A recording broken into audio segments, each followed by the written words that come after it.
जय श्री राम, जय श्री राम, जय श्री राम, जय श्री राम, जय श्री राम, जय श्री राम, जय श्री राम, जय श्री राम,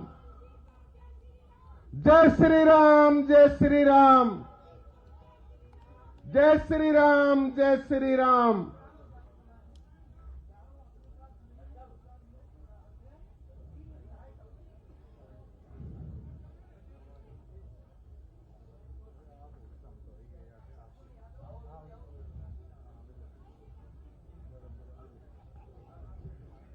भारत माता की, भारत माता की, भारत माता की जय श्री राम। अब मैं निवेदन करूंगा श्रीमान मनीष जी ग्रोवर और हरियाणा सरकार में मंत्री जेपी दलाल जी पुष्प गुच्छ देकर के श्रीमान मोहन जी यादव मुख्यमंत्री मध्य प्रदेश जी का स्वागत करेंगे। आप जोरदार ताली बजा करके स्वागत करेंगे। मैं निवेदन करूंगा महेंद्रगढ़ भिवानी लोकसभा से सांसद कौन सी वाली बोतल है? चौधरी धर्मवीर सिंह जी पटका पहना करके श्रीमान मोहन जी यादव का स्वागत करेंगे। अब मैं निवेदन करूंगा पूर्व में मंत्री रहे, 3 दफा प्रदेश अध्यक्ष रहे, 5 दफा महेंद्रगढ़ से विधायक रहे श्रीमान रामविलास जी शर्मा से वो पूरे इलाके की तरफ से श्री मोहन यादव जी मुख्यमंत्री मध्य प्रदेश का पगड़ी पहना करके स्वागत करेंगे और आप जोरदार ताली बजा करके सभी स्वागत करेंगे। अब मैं निवेदन करूंगा श्री ओम प्रकाश जी मंत्री हरियाणा सरकार से और तीनों जिलों के अध्यक्ष लक्ष्मण यादव जी, अभय सिंह जी, सीताराम जी सभी स्मृति चिन्ह देकर के हमारे मेहमान का स्वागत करेंगे। इसी कड़ी में मैं निवेदन करूंगा किसान मोर्चा के प्रदेश अध्यक्ष श्री सुखवेंद्र जी मांझी और किसान मोर्चा के जिला के अध्यक्ष पवन खैरवाल जी अपनी टीम के साथ, हमारा ये किसानों का मान्यवर इलाका है, एक किसानों का हल दे करके स्वागत करेंगे।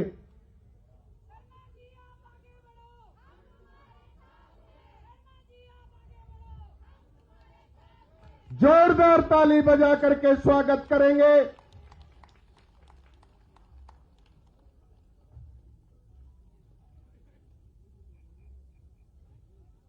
आप सभी से निवेदन अपना अपना स्थान ग्रहण करें।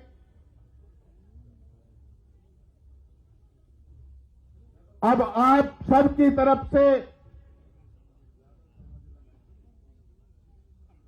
हमारे यादव सभा के प्रधान और उनकी पूरी टीम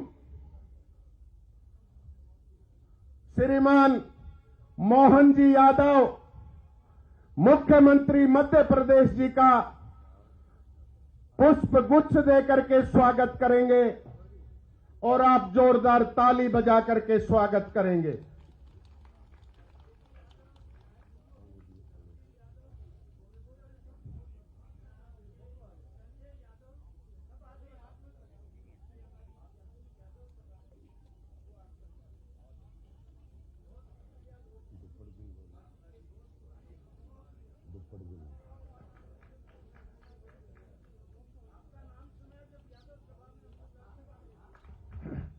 भारत माता के, भारत माता की। मध्य प्रदेश मुख्यमंत्री डॉक्टर मनोज यादव की, डॉक्टर मनोज यादव की। भारतीय जनता पार्टी जिंदाबाद, भारतीय जनता पार्टी जिंदाबाद। अब मैं हम सबको कार्यकर्ताओं को तैयार करने वाले संघर्षशील, लगातार आप 5 बार विधायक रहे, मंत्री रहे, 3 बार आज प्रदेश के अध्यक्ष रहे, इस इलाके के प्रदेश के सभी हमारे कार्यकर्ताओं को संदेश देने वाले प्रोफेसर रामविलास जी शर्मा से निवेदन करूंगा, आए और हम सबको संबोधित करें और माननीय डॉक्टर मनोज यादव जी का आप विशेष तौर से उनका स्वागत करें। धन्यवाद।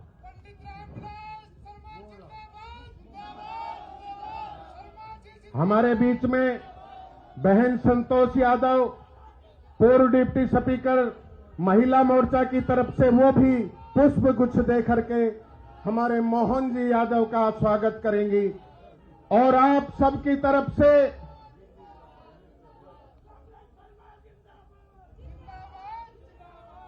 आज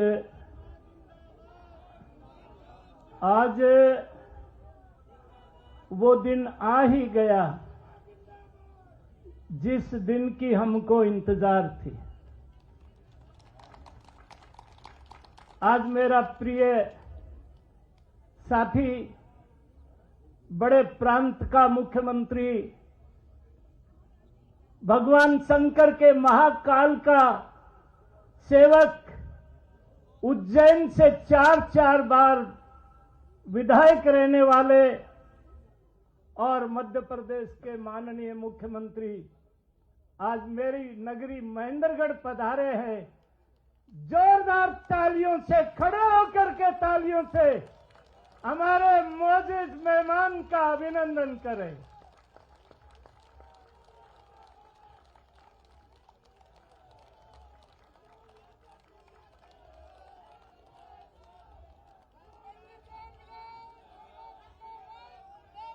आज माननीय मुख्यमंत्री जी का इस कार्यकर्ता सम्मेलन में महेंद्रगढ़ की धरती पर, मोहन जी, ये अहिरवाल का इलाका है, ये सैनिक सरदारों का इलाका है। 1857 के संग्राम में राव तुलाराम के नेतृत्व में नसीबपुर में हमने लड़ाई लड़ी थी। अभी हम यहां से जाने के बाद राव तुलाराम की मूर्ति पर माला अर्पण करेंगे। मोहन यादव जी, आज आपको अपने बीच में पा करके इस कार्यकर्ता सम्मेलन में हम गदगद हैं। महाकाल की एक बार मोहन यादव जी के चुनाव में मैं गया था और मेरे मुंह से कई बार भगवान शंकर की कृपा से हमने जो भी महाकाल उज्जैन में भेजे, रामचंद्र सैनी पत्रकार गवाह है, राजेश यादव गवाह है, उन सब ने, मोहन यादव जी ने उनको इतनी सुविधा, महाकाल के ऐसे जोरदार दर्शन कराए। और उस चुनाव में एक गांव में मेरे मुंह से निकल गया था, अरे मोहन यादव, एक दिन भगवान शंकर की बड़ी कृपा आप पर बरसेगी। और जब शिवराज सिंह चौहान ने पर्ची खोली, मोहन यादव चौथी लाइन में बैठे थे, पार्टी के समर्पित कार्यकर्ता, और शिवराज सिंह चौहान ने कहा कि मध्य प्रदेश के अगले मुख्यमंत्री मोहन यादव होंगे। मोहन यादव को मालूम ही नहीं था। विश्वास सारंग ने कोणी मारी, मोहन जी आप मुख्यमंत्री हो गए। ऐसा समर्पित कार्यकर्ता, उनके हाथ में मध्य प्रदेश की बागडोर आई। हमने उस समय लड्डू बांटे थे। आज क्योंकि लोकसभा का चुनाव है और आज माननीय मुख्यमंत्री के 3 कार्यक्रम हैं, 3 लोकसभाओं में, आजकल पूरी होड़ लगी है। आज भी सुरेश पंचोली को मोहन जी ज्वाइन करा दिए। मध्य प्रदेश के कांग्रेस के अध्यक्ष रहे, केंद्र में मंत्री रहे, और ये तो घर में थोड़ी तकरार हो गई, नहीं कमलनाथ भी आने को तैयार थे।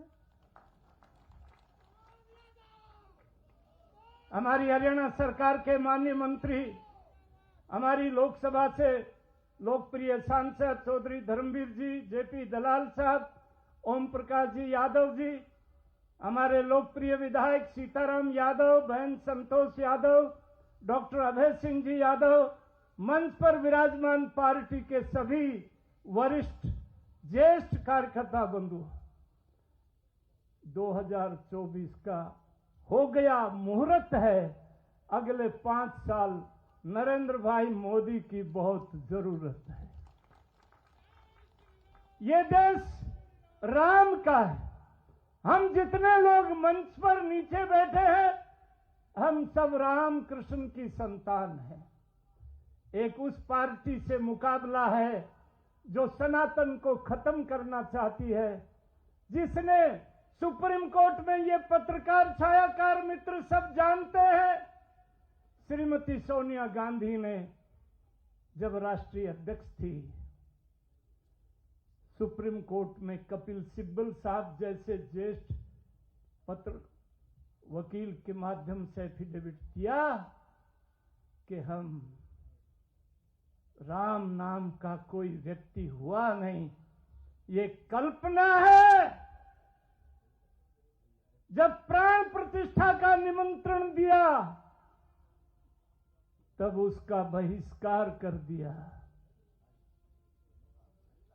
आचार्य प्रमोद कृष्ण हैं जिन्होंने कहा यह हिंदुस्तान वही देश है, इसकी माता बहनों ने, जिस कौशल्या माता ने राम को अपनी गोदी में खिलाया, जिस कन्हैया को देवकी ने जन्म दिया, यशोदा ने पाल पोस करके बड़ा किया, हम कैसे भूल जाएं? कैकेयी के कारण राजा दशरथ के प्राण चले गए। राजा राम राज तिलक की बजाय वनवास को चले गए। ये इतना बड़ा समाज है, 10,000 साल पहले की घटना है। आज देश में सीता है, गीता है, सावित्री है, जावित्री है, चंपा है, चमेली है, ऋतु है, गिंदोड़ी है, धापा है, दड़कली है, शोभाई है, भरपाई है, बिमला है, कमला है, सिलोचना है, कविता है, सविता है। गाड़िया लुहार के भी केला की फड़ी नाम की लड़की मिल जाएगी, परंतु कैकेयी नाम की लड़की नहीं मिलेगी। ये समाज है। कांग्रेस और कैकेयी की एक ही राशि है। आचार्य प्रमोद ने कहा था कि कभी ऐसा ना हो कि ये कैकेयी का जब समाज बहिष्कार कर सकता है तो ये कांग्रेस का भी हो सकता है, बहिष्कार कर सकता है। राम लला की प्राण प्रतिष्ठा, ऐसा बहादुर प्रधानमंत्री 11 दिन तक नारियल पानी के ऊपर साष्टांग प्रणाम। 45 लोग अब तक अयोध्या में आ चुके हैं। मिथिला से जो लोग आ रहे हैं वो अन्न जल लेकर के आ रहे हैं।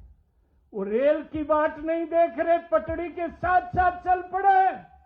हमारी पुरानी परंपरा है कि लड़की के घर का पानी नहीं पीना। आज मिथिला के लोग उसको निभा रहे हैं। अधिक ना कहते हुए मैं आदरणीय मध्य प्रदेश के माननीय मुख्यमंत्री को और मोहन यादव, आप तो साक्षात महाकाल के सेवक हैं, आपके ऊपर उनकी बड़ी कृपा है। कल सारा दिन आप उज्जैन के महाकाल के समर्पित रहे। आपका हार्दिक अभिनंदन करते हुए तमाम कार्यकर्ता और भाई बहनों को मैं धन्यवाद देता हूं। हमारे जिला परिषद के चेयरमैन हो, पार्षद हो, सब लोग सामने वाली धूप की कुर्सियों पर बैठे हैं। ये कार्यकर्ता सम्मेलन में सुबह 10 बजे का हमको सूचना थी मान्यवर, ये सारी जनता संतोष यादव ने कहा था। ऊपरले से मैंने अभी हॉटलाइन पर बात की है, बादल हो गए हैं, गर्मी कम हुई है कि नहीं हुई है। इन्हीं शब्दों के साथ मैं अपने मुखिया मोजिज मेहमान मोहन यादव का महेंद्रगढ़ की धरती पर हार्दिक अभिनंदन करता हूं, स्वागत करता हूं। भारत माता की। महेंद्रगढ़ वाली बात, भारत माता की। अब मैं निवेदन करूंगा हमारे लोकप्रिय सांसद चौधरी धर्मवीर सिंह जी से, वो आए और अपने विचार रखें। मध्य प्रदेश के मुख्यमंत्री आदरणीय मोहन यादव जी, अभी आपको संबोधित करके गए रामविलास शर्मा जी, समय की बचत करते हुए सम्मानित मंच और मेरे साथियों, देखिए आपने पिछले 10 साल का भारत भी देखा और 10 साल के बाद जो भारत की तस्वीर बदली है माननीय नरेंद्र मोदी जी ने, ये किसी से छिपी हुई नहीं। हमारे से बाद में जो देश आज़ाद हुआ, चाइना जैसा देश भी हमारे से आगे निकल गया, लेकिन आज़ादी के बाद कुछ ऐसे आदमियों के हाथ में पावर ट्रांसफर हुई। आप ये मान के चलिए, जब अंग्रेज गए तो पूर्ण रूप से आज़ादी की बजाय किसी एक परिवार को वो पावर ट्रांसफर कर दी गई और उसका नतीजा उन्हीं अंग्रेजों के बताए रास्ते पर ये देश चलता रहा। आप देखते हैं 142 करोड़ का देश, और माननीय नरेंद्र मोदी जी ने सारे देश को एक योजनाबद्ध तरीके से, योजनाएं 5 साल की नहीं बनाई जो कांग्रेस ने बना रखी थी, यहां बनाई नीतियां, और नीतियां भी ऐसी बनाई कि हमने इस देश को 2047 तक विकसित देश बनाना है। इसीलिए आप देखते होंगे वो सारी की सारे काम जो एक विकसित देश में होने चाहिए वो माननीय नरेंद्र मोदी जी ने चालू किए। सबसे पहले देश को कनेक्टिविटी के नाम पर पूर्व से पश्चिम, उत्तर से दक्षिण ऐसी सड़कें बनाई जैसे अमेरिका के अंदर हैं। आप और हम सपने में सोच नहीं सकते थे जो पहले सड़कों का हाल था, मेरे बताने की जरूरत नहीं। आज दिल्ली से बॉम्बे जाना हो, आपने पंजाब और जम्मू में जाना हो, हमें आगरा, लखनऊ और बनारस जाना हो, आप देखिए क्या हाल है। और इसी प्रकार से रेलवे कनेक्टिविटी का काम इस 10 साल के अंदर जिस तेजी से हो रहा है, वही पानी का अगर मामला लें तो माननीय प्रधानमंत्री जी की एक सोच कि मैंने देश की सभी नदियों को जोड़ना है, इसलिए 99 से ज्यादा 99 प्रोजेक्टों का काम पूरा भी हो चुका है और आने वाले निकट भविष्य में हर खेत को पानी मिले, हर व्यक्ति को स्वच्छ पीने का पानी मिले। इतना बड़ा बजट 47 लाख करोड़ रुपया जहां केंद्र सरकार का बजट है, अगर हम अलग अलग प्रदेशों का बजट देखें, जो पैसा पहले कुछ एक आदमियों की जेब में जाता था, आज वही पैसा केवल आम आदमी के लिए भलाई के अंदर लगता है। ये कांग्रेस वाले कहते थे कि हमने किसान का कर्जा माफ किया एक बार 72,000 करोड़ रुपया दे के, और माननीय प्रधानमंत्री जी तो हर साल 70,000 करोड़ से ज्यादा पैसा किसान के सीधे खाते में दे के जाते हैं। केवल यही नहीं, थोड़े पानी से ज्यादा पैदावार कैसे हो सकती है, क्लस्टर के तौर पर जोड़ों के दोबारा निर्माण करवा के, नहरों को दोबारा रिमॉडलिंग करवा के सारे देश के अंदर जिस प्रकार व्यवस्था दी है, इससे आम आदमी समझ सकता है। और इसीलिए आज विपक्षी पार्टी कांग्रेस का क्या हाल है। मैं पिछले 2 योजना से लोकसभा में हूं आपकी वजह से, माननीय मोदी जी की वजह से। कांग्रेस पार्टी क्षेत्रीय दल बन चुका है, राष्ट्रीय पार्टी नहीं बची। विपक्ष का नेता बनाने के लिए जो सम्मान सीट चाहिए, उनके पास सम्मान सीटें नहीं हैं, और आने वाले समय में तो लगता है ये संख्या उनकी और घटेगी। आप लोगों ने माननीय मोदी जी के आह्वान पर जहां 10 की 10 लोकसभा सीट अच्छे मार्जिन से जिताई, आपकी ये लोकसभा भी 63.5% वोट से आई थी। मैं दावा कर सकता हूं इस प्रदेश की जनता और इस देश की जनता हर जगह पहले से ज्यादा मार्जिन बढ़ाएगी, क्योंकि आज ये पार्टी ने, माननीय रामविलास जी ने, ग्रोवर साहब ने, ये केवल चुनिंदा आदमी बुलाए थे और ये मेरे सामने केवल वही आदमी बैठे हैं जिस प्रकार से स्टेज के ऊपर थोड़े से गिनती के बैठ के लिस्टेड आदमी, सबके नाम जिसके पास जिम्मेवारी थी, वही लोग यहां पर बुलाए गए थे। हम तो बल्कि कह रहे थे जब हमने थोड़े आदमी बुलाए हैं तो हमें अंदर मीटिंग कर लेनी चाहिए, लेकिन प्रधान जी ने कहा कि नहीं, अगर कुछ ज्यादा सुनने के लिए आगे तो फिर उनको बिठाएंगे कहां। इसलिए ये प्रोग्राम आप लोगों का, उन लोगों का है जो केवल चुनाव को संभालते हैं, जो केवल बूथ के ऊपर या वोट डलवाने का काम करते हैं, बूथ प्रबंधन कमेटी, केवल वही लिस्टेड लोग आज माननीय मुख्यमंत्री जी आपके सामने बैठे हैं। मैं ज्यादा वक्त नहीं लेना चाहता।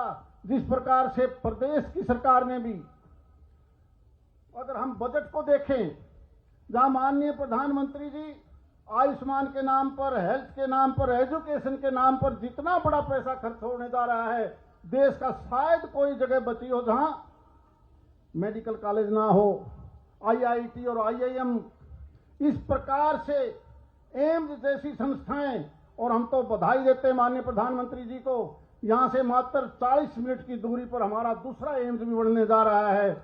और केवल एम्स नहीं, हर व्यक्ति को सुविधा मिले, गरीब आदमी को आयुष्मान कार्ड और चिरायु के माध्यम से 5 लाख की मदद कैसे हो सकती है, इस प्रकार की व्यवस्था शायद दुनिया में कहीं नहीं थी। इसलिए प्रधानमंत्री जी की वो सोच कि हमने 2047 तक इस देश को विकसित देश बनाना है, और क्योंकि प्रधानमंत्री जी की नई सोच कि नया यूथ, नई उम्र के जब टीम तैयार होगी, तो क्योंकि नई टीम में काम करने की क्षमता ज्यादा होती है, जैसे रामविलास जी ने कहा, और उसका जीता जागता उदाहरण है आदरणीय मोहन यादव जी। जब ऐसे ऐसे मुख्यमंत्री बनेंगे तो न केवल मध्य प्रदेश का बल्कि उसका असर चारों तरफ भी पड़ेगा। और यही कारण है कि आपने 10 साल के दौरान इतिहास देखा होगा, राजस्थान हो, हरियाणा हो, मध्य प्रदेश हो, जहां पर भी जाके देखोगे 10 साल पहले का भारत और आज के भारत में अलग तस्वीर है। आज कांग्रेस पार्टी के पास जब वो इलेक्शन, उनका मैनिफेस्टो आता है, उनकी कमेटी बनती है और वो बार बार रिक्वेस्ट करते हैं कि बताइए कौन कौन चुनाव लड़ना चाहते हो, और चुनाव लड़ने वालों की दरखास्त नहीं आती। लीडर कहते हैं कि इस बार हमें छोड़ दो क्योंकि मोदी जी की लहर है, हमारी जमानत जब्त ना हो जाए। सिर्फ जमानत जब्त ना हो जाए इसलिए कोई दरखास्त देने वाला नहीं है आज के दिन भारतीय जनता पार्टी के सामने कांग्रेस पार्टी का। अब खुद यहां पर भी देख रहे होगे, कहने के लिए मांग लेते हैं मैं टिकट लूंगा या लूंगी, और वहां जाके कहते हैं जी मन में मत लड़ाना। ये हालात हैं सारे देश के अंदर। जैसा मैंने कहा कि पिछली बार फिर सीट बढ़ी आपकी, और मैं इस बात के लिए कि सारे प्रदेश में कहीं पर भी हजारों के नहीं लाखों की अंतर से कांग्रेस पार्टी चुनाव हारी, और भारतीय जनता पार्टी का हर साल हर बूथ के ऊपर शायद कोई ऐसा बूथ होगा जहां 50% से नीचे वोट हो, और अब तो मुझे लगता है 50% की बजाय ये एवरेज 70% को भी क्रॉस कर जाएगी। इसलिए मैं माननीय मुख्यमंत्री जी से हमारी केवल एक प्रार्थना है, आज ये लिस्टेड आदमी हैं जो बूथ को संभालेंगे, केवल वही बुलाए हैं, इसलिए आप हमें वो भी किसी प्रकार का जो आपका प्रोग्राम है मध्य प्रदेश में, उसी प्रकार हम वोटों को ज्यादा से ज्यादा डलवाने का जो आप हमें सुझाव देंगे, हम सारे के सारे वही सुझाव को मानते हुए ज्यादा पोलिंग करके एक रिकॉर्ड बनाएंगे, और प्रदेश में जो हमारे से पिछली बार भूल हुई, इस बार 2/3 बहुमत से प्रदेश में भी तीसरी बार सरकार बनेगी। बहुत बहुत धन्यवाद। जय हिंद।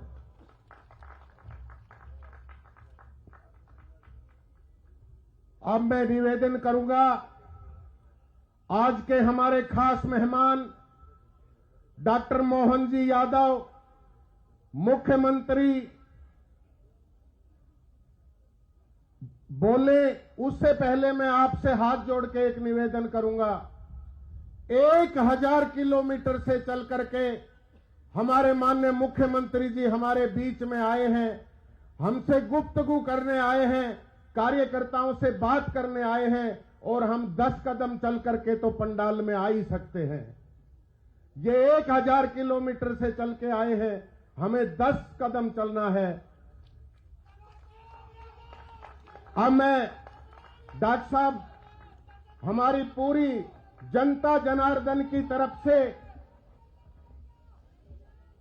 आपका स्वागत है।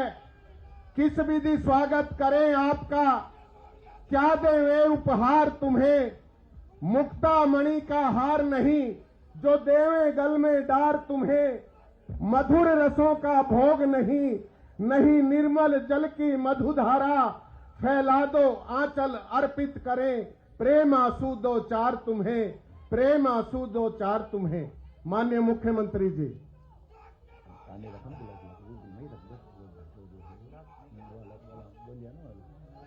सभी अपना अपना स्थान ग्रहण कर लें।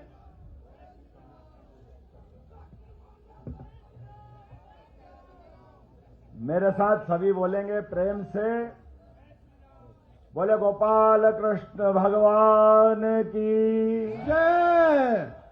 मैं उज्जैन से आता हूं और आज भी और कल भी ऐसा मानते कि शिवरात्रि है, और हमने सबने बनारस में, अयोध्या में बदलते दौर का नरेंद्र मोदी जी वाला देश हम सब ने देखा भी और बदलते दौर को महसूस भी कर रहे हैं।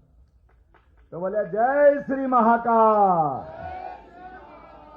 हर हर। हम सब मंच पर विराजमान माननीय मनीष ग्रोवर जी, जो हमारे सेक्टर प्रभारी, जोरदार अभिनंदन करें मनीष ग्रोवर जी का।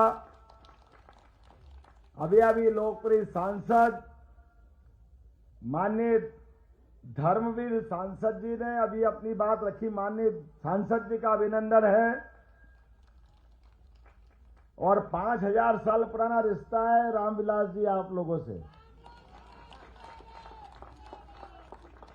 भगवान कृष्ण के काल से अगर उनकी दोस्ती सबसे ज्यादा किसी से थी तो आपके ही वंश से थी, भगवान कृष्ण की। हम तो आपको तब से मानते हैं। रामविलास शर्मा जी, इस मंच पर मौजूद सरकार के मंत्री, सोशल जस्टिस मंत्री माननीय ओम प्रकाश यादव जी, आपका भी वंदन है, अभिनंदन है।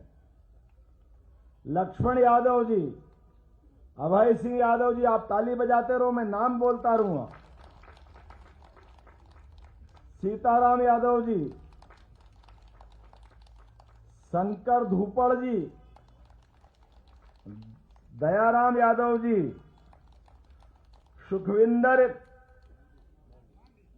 मांडी जी, माफ करना नाम पढ़ने में गलती हो जाए तो आप समझ लेना कि मैंने सही बोला है। देवेंद्र यादव जी, राकेश कुमार जी, चेयरमैन जिला परिषद, सत्यव्रत शास्त्री जी। मेरा थोड़ा रोज भाषण दे दे के गला पड़ रहा है। अब यादव आदमी भाषण का एक आधे हाथ पांव चलाए, वो काहे के चक्कर में पड़े। प्रवचन करना, भाषण देना, बोलना, ये कोई और के काम है। मैं तो अपनी बात को कम शब्दों में लेकिन भाव से ज्यादा समझूंगा। भाषा से जो समझाने वाले हमारे काफी वरिष्ठ जन यहां मौजूद है, और हम जिनको मानते हैं, आप तो और सौभाग्यशाली हो। आज के दौर में भगवान कृष्ण को समझने की और कई गुना ज्यादा जरूरत है, जिनके कारण से हम यहां बैठे हैं। अभी बताया गया कि ये बात सही कि मैं हाथ जोड़ के माफी चाहता हूं, मैं लेट आया, आपकी गलती नहीं है, मुझे आना था समय पे। आपने तो उसके बाद भी कृपा करी, आप अपने सूर्य देवता से आंख मिला के बात कर रहे हैं कि देखे तुम में जितना ताप हो दे दो, और हम अपनी ताकत बता रहे हैं बैठ करके। और ये आपने आज नहीं किया, ये हमारी 5000 साल पुरानी परंपरा है। भगवान कृष्ण ने भी ब्रज में इंद्र से कहा था, तू बारिश करके देख, और हम इंद्र पर्वत तुम्हारे सामने गोवर्धन पर्वत उठा के उनको भी चुनौती देके बताया था। ये परंपराओं में हमारा अंदर की जीवटता बताती है, यह हमारी ताकत बताती है। और इस बदलते दौर में भगवान कृष्ण के जीवन के विविध प्रसंगों से मुझे आज जहां बात कर रहा हूं, ये पंजाब हरियाणा का हमारा प्रांत, ये प्रांत के भरोसे से आज भी पूरा देश अगर महफूज है, आनंद, खुशी और उत्साह से विकास की दौड़ लगा रहा है, तो यहां के बांके बहादुर जवानों के कारण लगा रहा है। इसलिए मुझे आपको प्रणाम करने की इच्छा होती है। दोनों तरह से दुश्मन की गोली के आगे सीने की और गोली की लड़ाई में खड़े होकर के सीना अगर भारी पड़ेगा, गोली कमजोर कर देगी, तो आदमी हरियाणा का होगा। 100% इस बात का एहसास होता है।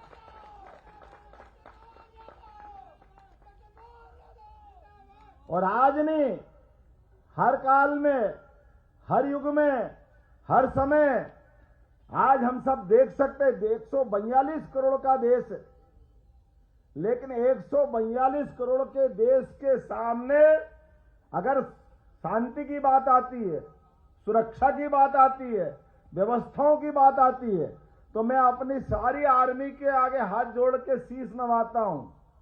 उनकी सबकी संख्या केवल 13.5 लाख है। इतना विशाल देश, और आप सारी बीएसएफ वगैरह सीआरपी जोड़ लो, 20 लाख इनकी जोड़ लो, सारी पुलिस फोर्स मिला लो, तो सब मिला के 40 लाख। लेकिन ये 40 लाख लोग अपनी जान की बाजी लगा करके भारत को सबसे बढ़िया सुरक्षा व्यवस्था दिखाते हुए दुनिया का सबसे बड़ा लोकतंत्र जिंदा रख के बताते हैं।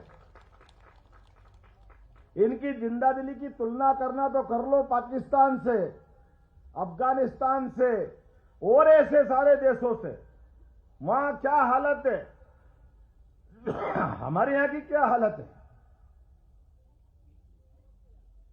हमारी और उनकी तुलना उसी से मालूम पड़ती है। और मैं आज जो बात कर रहा हूं, ये लोकतंत्र को जिंदा रखने के लिए ही बात कर रहा हूं। भगवान कृष्ण के जीवन की बात देखो, उनने कहा कि धर्म के मार्ग पे चलना, और धर्म के लिए ही उनका जन्म हुआ। भगवान कृष्ण के जीवन के कष्ट देखो, तो कदम कदम पे जितने कष्ट उनने झेले, उतने तो किसी ने झेले ही नहीं होंगे। लेकिन प्रत्येक कष्ट से वो डर के नहीं भागे। उन्होंने अपने आप को आगे खड़ा करके समाज को पीछे मार्ग बताया। ये भगवान कृष्ण का जीवन पूरी दुनिया को प्रेरणा देता है, हजारों हजार साल से। किसी बात से नहीं डरे, और जाने अनजाने हम ही उनको कई बार गलत कह देते, हमसे निकल जाती बात। भगवान ने कहा कि कंस के घर माखन नहीं जाना चाहिए, वो तो हमारा दुश्मन है। यह अलग बात है कि उस समय बहुत सारी घटना ऐसी थी कि बालक रूप में भगवान कृष्ण थे, माखन बनता था घर में, तो बच्चे को मालूम तो पड़ गया बकासुर मारने आए, तो किसको मारने आया था? भगवान कृष्ण को। पूतना मारने आई तो भगवान कृष्ण को। पैदा कैसे हुए ये तो मालूम नहीं था उनको, कि जेल में हुए, वसुदेव देव की बाद में मिले। लेकिन जिस बालक को ये कष्ट ही घर में मिल रहा है, और हर बार वो जो उन पे आक्रमण करने वाला है उसको मारते जा रहे हैं भगवान, तो मारते मारते यशोदा माँ से तो पूछ तो सकते ही कि माँ ये कौन भेज रहा है, किसके लोग हैं? तो बालक को माँ नहीं बताएगी बेटा तू घर में रहे, ये सब कंस के लोग हैं। अब बच्चे के मन में तो बैठ ही जाएगा शर्मा जी के, नहीं बैठेगा शास्त्री जी, कि एक बकासुर आ रहा है, धेनासुर आ रहा है, कोई न कोई रोज मारने आ रहा है। लेकिन वो पक्का यादव पट्टा सबको निपटाया जा रहा है घर में से ही, अपने से। और ऐसे करते करते लगातार वो अपनी उम्र बढ़ती जा रही है, और बढ़ती उम्र में एहसास हो रहा है कि यार ये अपने घर में जो आ रहा है ये तो दुश्मन अपने को समझ में आई, ये कंस के लोग हैं। लेकिन ये माखन बन रहा घर में, ये मटकी भर भर के कहां जा रहा है? तो मां से तो पूछते होंगे, बाबा से पूछते, नंद बाबा से, यशोदा मां से, मां कहां जा रहा माखन? तो क्या कंस के पास जा रहा है? बोले क्यों जा रहा है? उसकी सेना को माखन चाहिए, सप्लाई करना है, उनका दबाव है। तो बच्चा क्या कहेगा कि मैं नहीं जाने दूंगा? वो हमारे घर में भी छोटे बच्चे, हमको समझ में आती कि नहीं आती, जिद करते कि नहीं करते? तो गोपाल कृष्ण ने हमको उस समय से संघर्ष करना सिखाया कि भैया ये माखन और ये माखन के बहाने से अपने को नहीं जमता है, तो वो विद्रोह होता कि नहीं होता? जाने अनजाने अब इस पे खोज करने की जरूरत है। भगवान ने जो हमको शुरू से सिखाया और हमने सबने देखा कि वो माखन की मटकी फोड़ देते थे। अपने गांव में देखा तो घर घर से दोस्त के सबके यहां से जा रहा, और जिस दुश्मन के जा रहा था अपना माखन दुश्मन को कौन खाने देगा? तो भगवान ने तो विद्रोह किया ना वो बाल रूप से ही कि ये माखन नहीं जाना चाहिए। और ये उनने एक बार नहीं कितनी बार, आप बताओ। मैं इसलिए नमन करना चाहता हूं, आपने मुझे अभी भगवान कृष्ण का वो महाभारत वाला काल का एक सबने देखा कि अर्जुन को भगवान गीता सुना रहा है। तो शिक्षा की महत्ता क्या है ये मैं बता दूं पहले, फिर अपनी बात आगे बढ़ाऊंगा। भगवान कृष्ण की कितनी सारी सीखने लायक बात है। भगवान ने बड़ा पराक्रम करा, कंस को घर में मार दिया, लेकिन घर में मारने के बाद भी हमारे समाज ने कहा कि इसकी शिक्षा दीक्षा चाहिए। ब्रज और ये गांव से आए तो शिक्षा दीक्षा के लिए उज्जैन भेजा सांदीपनी आश्रम में, और सांदीपनी आश्रम में जो पढ़ करके आए, आज भी ऐसा कोई विद्यार्थी दुनिया में नहीं हुआ जो 64 कला, 14 विद्या, 4 ही वेद, 18 ही पुराण अपने मुखारविंद पे याद कर ले, ऐसा बेघा भी विद्यार्थी दुनिया में कहीं नहीं देखा। और देखा तो देखा, मौका पड़ा युद्ध में आमने सामने सेनाओं के, तो हथियार चलाने के पहले जब अर्जुन ने हथियार रख दिए, वो रखे हुए हथियार के आधार पर भगवान कृष्ण ने अपनी जो शिक्षा दीक्षा के आधार पर मृत्यु लोक में अगर जब हम आते हैं तो कर्म की शिक्षा लेके आते हैं। यहाँ कोई अमर होके नहीं आएगा। ये ज्ञान अगर किसी ने दिया तो भगवान गोपाल कृष्ण ने दिया गीता के माध्यम से। और वो सारी शिक्षा हमको, गीता पढ़ लो, आपको 4 वेद नहीं पढ़ना, 18 पुराण नहीं पढ़ना, सारी कलाएं नहीं पढ़ना, सब कुछ उनके 18 अध्याय में सबका निचोड़ निकाल के दे दिया। और उससे बड़ा जो उनका अपना खुद का अपने आधार पर जो उनने कर्म बताया वो हमको सीखने लायक है। वो केवल अर्जुन के रिश्तेदार सामने शांत नहीं हो रहे थे, युद्ध में सामने नहीं खड़े थे। अरे भाई के सामने भाई हथियार लेके खड़ा हो जाए तो रिश्ता तो वैसे ही खत्म हो जाता है, फिर काहे का रिश्तेदार? अर्जुन के कोई रिश्तेदार नहीं थे, लेकिन उसके बाद भी भगवान कृष्ण के बोलने के बाद भी अर्जुन तो डबल माइंड हो रहा है। लेकिन भगवान कृष्ण तो अपनी सारी सेना अपने ऑर्डर से सामने खड़ी करी थी। अब आप अंदाज लगा लो कि मेरी सेना, मेरे साथ वाले अपने ड्राइवर को चोट लग जाए तो नींद नहीं आती अपने को, और अपनी सारी सेना को मरने के लिए सामने खड़ा कर दे अपने ऑर्डर से। इतना कठिन समय भगवान कृष्ण के सामने था, लेकिन जैसा उन्होंने कहा कि मैं धर्म मार्ग पे चल रहा हूं, जो संकल्प उनने लिया था वो संकल्प आज भी उतना प्रभावी है कि सारी की सारी सेना, हमने पूरे इतिहास में कहीं पढ़ा नहीं कि भगवान ने सेना को ऑर्डर दिया और एक भी सैनिक मैदान छोड़ के चला गया। सबकी भलाई जान चली गई, लेकिन वो धर्म मार्ग पर अपने स्वामी भक्त होने का प्रमाण दिया। ये भगवान कृष्ण की सेना ने हमको आज भी अपनी सनातन संस्कृति पे गर्व करने का उदाहरण दिया। बोले गोपाल कृष्ण भगवान की। और तब से लेके आज तक आप बताओ, इतनी धूप में आप बैठे, आपका मेरा रिश्ता क्या? अभी बताए शर्मा जी ने लड्डू बांटे आपने यहाँ पे, और पूरे देश में बांटे। अरे लोकतंत्र में यही तो आनंद होना चाहिए।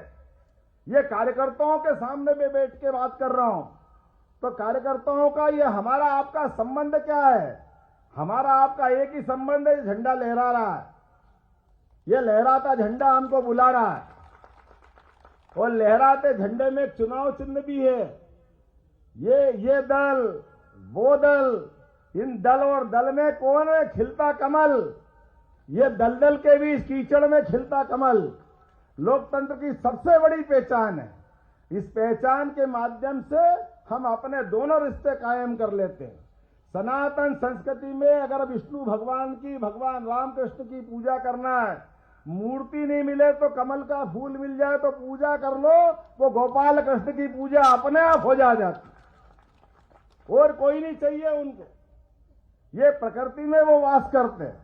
भगवान ने अपने गीता में कहा, वनस्पति में, फूल में अगर कोई मेरे को ढूंढना चाहे तो कमल के फूल में वो है, मनुष्य में ढूंढना चाहे तो यादव वो रूप में है। वो उस समय से पहचान बताइए उन्होंने, और ये जो पहचान बताई है, आज हम वर्तमान के दौर में देखे कि मनुष्यता के नाते से मैं जिस पार्टी में हूं, उस पार्टी के आधार पर मेरे कोई पिताजी जीवन में कभी पार्षद का चुनाव नहीं लड़े, मेरे परिवार में कोई विधायक नहीं बना, मेरे परिवार में कोई सांसद नहीं बना, लेकिन ये जो लोकतंत्र है, चंद्रशेखर आजाद, भगत सिंह, इनने सबने देश की आजादी के लिए, या भगवान ने 5000 साल पहले भी अपना धर्म के माध्यम से जो अपने इस देश में सनातन संस्कृति की रक्षा करने का जो अभियान चलाया, नरेंद्र मोदी जी क्या कर रहे हैं? वही तो कर रहे हैं। जोरदार ताली बजाओ नरेंद्र मोदी जी के लिए।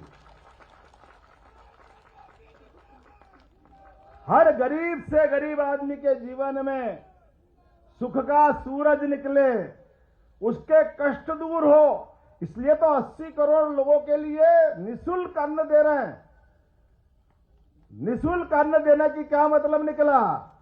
जिनका घर पक्का नहीं उनको पक्का घर बना के दे रहे हैं, जिनके घर चूल्हा नहीं है गैस का चूल्हा बड़े लोगों का था, ये बड़े लोगों के पहचान मिटा करके गरीब से गरीब आदमी के घर में उज्ज्वला कनेक्शन देने का काम कौन कर रहा है? नरेंद्र मोदी जो कर रहे हैं। कांग्रेस ने क्यों नहीं किया? राम राज्य और कृष्ण राज्य में क्या हुआ? यही तो हुआ, बगैर ब्याज का सरकार का हिस्सेदार बनाना, सरकार चलाने में किसानों की महत्ता स्थापित करना, उनको अपने आप में हिस्सेदार बनाना। जैसे सीमा पे जवान, प्रशासन में अधिकारी कर्मचारी अपना अपना काम करके वेतन पाते हैं, ऐसे ही खेत में काम करने वाले किसान को धनराशि दे करके उसकी भी एक तरह से हिस्सेदारी तय करके जो सम्मान दिलाने का काम किया, पहली बार नरेंद्र मोदी जी ने किया। ये सौभाग्य हमारा है। क्या जवान, क्या किसान, सबका हिस्सा है कि नहीं इस देश के अंदर? क्यों अलग अलग हो सकते हैं? ये पैसे का सवाल नहीं है, ये सम्मान का सवाल है, ये स्वाभिमान का सवाल है। और इनका तो वर्तमान में, अतीत में हमारी भगवान राम की, भगवान कृष्ण की जो परंपरा है, उस परंपरा के आधार पर जब लोकसभा के चुनाव में हम जा रहे हैं तो हमको इस तरफ देखना ही पड़ेगा। भैया, तुम्हारी पार्टी के अंदर तुम्हारे साथ काम करने वाले लोग, कार्यकर्ता, आप बताओ उनमें से कोई भी आदमी एक बता दो जो अपने बाल बच्चे के अलावा किसी कार्यकर्ता को बड़े पद पे बिठाता है। कोई एक लाइन देख लो, कोई सी भी पार्टी उठा के दे दो। तो तुम्हारी पार्टी का झंडा क्यों तोके? तुम्हारे घर वालों से तुकवा लो, वो ही तोकेंगे। हमारी पार्टी वो पार्टी है, नरेंद्र मोदी का कोई बाल बच्चा है क्या? जोरदार ताली बजाओ अपनी इस पार्टी में घर फूक तमाशा देख वाले। हमारे पूर्व प्रधानमंत्री अटल बिहारी वाजपेयी जी ने अपना जीवन सामने दिया है, नरेंद्र मोदी जी का जीवन सामने है। हम सब मुख्यमंत्री बनाए, हमारा आपका सबके सामने है, आपके मुख्यमंत्री उनका जीवन सामने है। अरे भाई, देश को चलाने के लिए, प्रदेश को चलाने के लिए ऐसे ही तो किसी घर से उठाकर कोई पद पे बिठा दो, यही तो लोकतंत्र की खूबसूरती है और यही सनातन संस्कृति की धारा है। इसके अलावा कुछ नहीं है। लोकतंत्र जिंदा इसीलिए रहेगा, हमने वसुदैव कुटुंबकम, पूरी वसुधा को एक कुटुंब माना है। हमारा ये जीवन जियो और जीने दो की भावना के आधार पे है। और आज के दौर में हमारा तो ज्यादा महत्व बढ़ गया है। जब अयोध्या में आनंद आ गया 22 जनवरी को, बोलो जय जय श्री राम। जब अयोध्या का आनंद आ गया, बाबा महाकाल के महालोक का आनंद आ गया, बनारस काशी विश्वनाथ का आनंद आ गया, अब नंबर किसका है? मेरे को सुनाया नहीं, जोर से बोलो किसका है? पीछे वाले बोलो किसका है? तो अब की बार तो हमने हमारी उंगली संभाल के रखी है गोपाल कृष्ण के जमाने से। उनकी सुदर्शन चक्र किसमें था? काय पे धारण किया था? अब की बार उंगली दबेगी कमल के फूल के ऊपर, सुदर्शन चक्र चलेगा, कांग्रेस का पता नहीं लगेगा। बोलो लगेगा क्या? तीसरी बार सरकार बनेगी हमारे सुदर्शन चक्र से। कौन कौन बनाना चाहता है अपने अपने हाथ उठा के बताओ, और संकल्प कर लो, मुट्ठी बांध करके अपने स्थान पे खड़े हो जाओ, और हम सब संकल्प करें कि जब तक कि पूरा चुनाव नहीं हो जाए हम कोई शांति से नहीं बैठेंगे। हम सब कार्यकर्ता ड्राइविंग सीट पे बैठने वाले ड्राइवर, बस पे सवारी कितनी भी बैठ जाए, लेकिन ड्राइवर जागेगा तो मुकाम पे पहुंचाएगा कि नहीं पहुंचाएगा? तो मेरी बात से सहमत हो तो सभी जोर से बोलो भारत माता की, भारत माता की, भारत माता की। जब तक चुनाव नहीं हो जाए, प्रचंड बहुमत से जीत नहीं जाओ, तब तक ये संकल्प याद रखना। बहुत बहुत धन्यवाद। भारत माता की जय।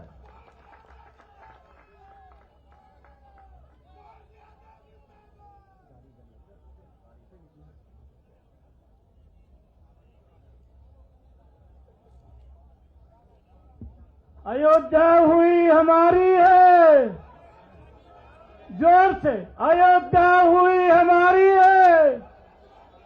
मथुरा की बात, आप सभी पधारे, आप सभी का बहुत बहुत धन्यवाद, बहुत बहुत आभार, बहुत बहुत अभिनंदन।